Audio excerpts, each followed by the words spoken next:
Hospital में doctor के बाद जिसके ऊपर सबसे ज्यादा जिम्मेदारी होती है वो है नर्स। लेकिन सोचिए कैसा होगा अगर एक नर्स जो सबकी जान बचाती है अचानक उसके ऊपर आरोप लगे कि उसने छोटे छोटे बच्चों को मारा है। आपका क्या रिएक्शन होगा? सोच के ही डर लगता है। लेकिन नेटफ्लिक्स पर रिसेंटली एक डॉक्यूमेंट्री आई है, the investigation of Lucy led by, जिसको देखने के बाद मेरे दिमाग और होश दोनों उड़ गए। मैंने ये डॉक्यूमेंट्री बिना इस केस के बारे में जाने देखे एंड टू बी ऑनेस्ट मैं बहुत ज्यादा शॉकिंग और डिस्टर्ब हो गया। ये डॉक्यूमेंट्री 1 आवर 34 मिनट की है और अच्छी बात बताओ ये हिंदी में भी अवेलेबल है। ये डॉक्यूमेंट्री मेनली फोकस करते है कि कैसे डॉक्टर्स को डाउट हुआ, उन्होंने कैसे पैटर्न जनरेट किया, हॉस्पिटल एडमिनिस्ट्रेशन ने क्या किया और सबसे बड़ी बात अंत में जाके कैसे ये सब कुछ एक नर्स के ऊपर जाकर अटका। ये ड्रामाटाइज सीरीज नहीं है, ये पूरा documentary style investigation. And honestly मुझे इस केस के बारे में कुछ भी नहीं पता था। मैं खुद फर्स्ट टाइम इस केस के बारे में इस डॉक्यूमेंट्री में देखा है। मेरे लिए काफी शॉकिंग था। मुझे फर्स्ट हाफ काफी इंटरेस्टिंग लगा, स्पेशली जब डॉक्टर्स को उसका पैटर्न समझ में आने लगता है। वहां टेंशन बिल्ड होता है, आपको लगता है कुछ गलत हो रहा है। लेकिन सेकेंड हाफ इस डॉक्यूमेंट्री का काफी स्लो है। रीजन क्या है? पहला, कैरेक्टर्स बहुत लिमिटेड है, mostly interview court room type जो है डिस्कशन चलता है इस डॉक्यूमेंट्री में। ड्रामेटिक बैकग्राउंड म्यूजिक और सिनेमेटिक रिकंस्ट्रक्शन इस डॉक्यूमेंट्री में थोड़ा कम है। तो अगर आप इस उम्मीद से जाओगे कि थ्रिलर एलिमेंट्स काफी ज्यादा मिलेंगे तो आप डिसअपॉइंट होने वाले हो।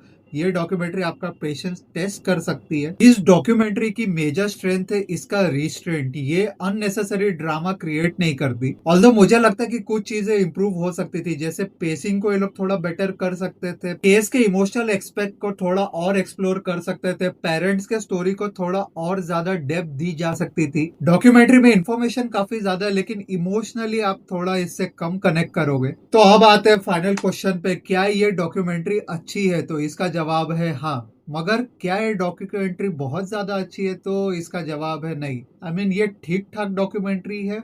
वन टाइम आप इसको डेफिनेटली चेकआउट कर सकते हो, आप निराश नहीं होगे। लेकिन थ्रिलर एलिमेंट और पेसिंग जो हम बात कर रहे हैं वो इसमें थोड़ा स्लो है। तो अगर आपको वैसा चीज पसंद है तो आप डेफिनेटली जाइए नेटफ्लिक्स पे, इंजॉय कीजिए। 1.5 घंटे आपके ऐसे ही निकल जाएंगे।